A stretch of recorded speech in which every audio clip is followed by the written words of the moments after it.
ನಾವು ಸಿಂಗಾಪುರ್ಗೆ ಹೋದಾಗ ಸುಮಾರು 200 ಜನಕ್ಕೆ ಅವರೇ ಪ್ರವಾಸದ ವ್ಯವಸ್ಥೆಯನ್ನು ಮಾಡಿದರು.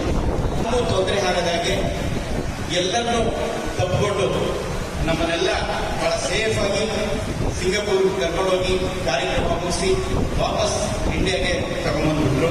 ನಮ್ಮ ವಿಕಾಸ ಮಾಡಿ ಅವನಿಗೆ ಗೋಸಲ ಚನ್ನಬಸವೇಶ್ವರ ಹಾಗೂ ಕಾಲದ ಮಹಾಶ್ರೀ ಹೋಗಿ ಹೆಚ್ಚಿನದಾದ ಸೇವೆಯನ್ನು ಮಾಡುವಂತಹ ಉನ್ನತ ಮಟ್ಟದಲ್ಲಿ ಬೆಳೆಯುವಂತಹ ಆಶೀರ್ವಾದವನ್ನು ಕಲ್ಪಿಸಲಿ ಅಂತ ಬೇಡಿಕೊಳ್ತಾರೆ. ಎಲ್ಲ